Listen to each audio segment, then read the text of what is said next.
Computer operator ने 20,000 दाखिल खारिज के लिए मांगा था। ये जो है आप पेपर कटिंग देख रहे हैं और दाखिल खारिज के लिए पैसा मांगे थे, ये नहीं करना चाहिए था। लेकिन अभी भाई साहब जो है पकड़े गए हैं, अब इनका नौकरी चला जाएगा, अब ये नहीं कर पाएंगे।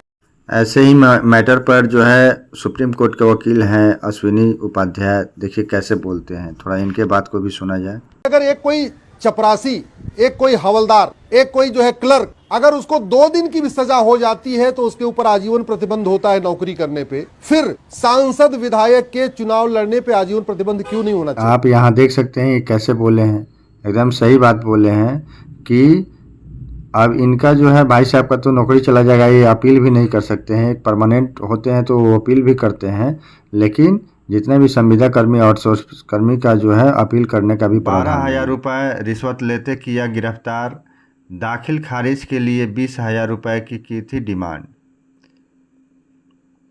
देखिए मीडिया वाला भी लिखेगा, ऐसा लिखेगा धर दबोचा।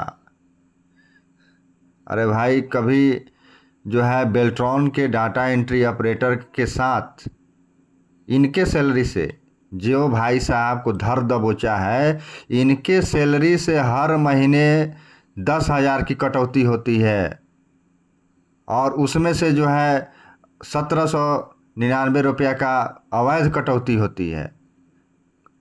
तो कटौती करने वालों को कब धर दबोचेगा निगरानी की टीम? कभी जा करके देखिए और जांच पड़ताल कीजिए कि डाटा एंट्री ऑपरेटर के सैलरी से हर साल करोड़ों का लूट हो रहा है, वहां पे कब धर दबोचिएगा? वहां जाने की हैसियत सबकी नहीं है, क्योंकि बड़े मछली को पकड़ने के लिए बड़ा हिम्मत चाहिए।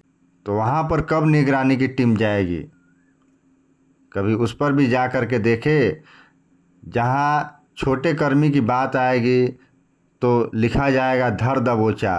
कभी धर दबोचिए बेल्ट्रॉन के डाटा एंट्री ऑपरेटर के साथ जो उसका शोषण हो रहा है।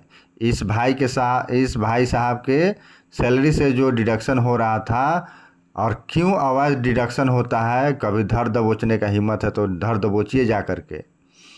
और अगर इनको ये जो किए हैं इनको नहीं करना चाहिए, भ्रष्टाचार तो करना ही नहीं चाहिए। उसके कहने का मतलब ये है जब इनके सैलरी से हर महीने भ्रष्टाचार हो रहा है, उस पर कोई आवाज़ नहीं उठा सकता। ये जो है पेपर कटिंग है हिंदुस्तान की डाटा एंट्री ऑपरेटर के सैलरी से हर महीने अवैध चोरी की जाती है। कभी निगरानी की टीम पहुँचे वहाँ, और नहीं तो आइए तो डाटा एंट्री ऑपरेटर के सैलरी से कैसे काटा जाता है हम बताते हैं, ठीक है। तो यहाँ पर जो है उनको 12,000 रुपये लेते पकड़ लिया गया। निगरानी टीम का नेतृत्व धावा दल प्रभारी डीएसपी विंध्याचल प्रसाद कर रहे थे। मथुरा के पूर्व सरपंच प्रतिनिधि शैलेंद्र कुमार के 2 जमीन के वाद संख्या 2079 और 2080 दाखिल खारिज के लिए लंबित था। हम फिर कह रहे हैं कि ये जो किए गलत किए, इनको ऐसा नहीं करना चाहिए था, लेकिन मजबूरी और परिवार को चलाना बड़ा कठिन होता है इतने कम पैसा में। तो कहने का मतलब है अगर सरकार डायरेक्ट इनके खातों में पेमेंट करती है तो इनको ये सब करने की नौबत नहीं होगी।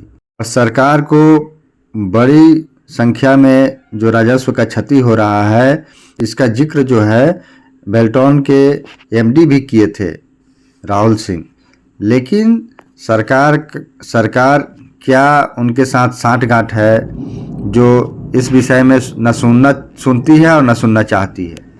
और जितने भी आउटसोर्स कर्मी हैं वो लोग पिस रहे हैं और मजबूरन उनको ऐसा कदम उठाना पड़ता है। अगर मान लीजिए आप उनके सैलरी को टाइम से दे देंगे और उसके बाद में उनका पूरा भुगतान करेंगे, डायरेक्ट विभागीय अगर भुगतान होता है तो जितना सैलरी इन लोगों को मिलता है उसमें अपना परिवार चला लेंगे। लेकिन उनके सैलरी से हर महीने जो डिडक्शन हो जाता है, जिसके कारण इनको अपना परिवार चलाने में कठिनाई होती है और मजबूरन ऐसा कदम उठाना पड़ता है।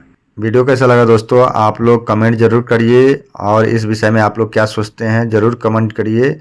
वीडियो को लाइक करिए, चैनल को सब्सक्राइब करिए। बहुत बहुत धन्यवाद। जय हिंद, जय भारत।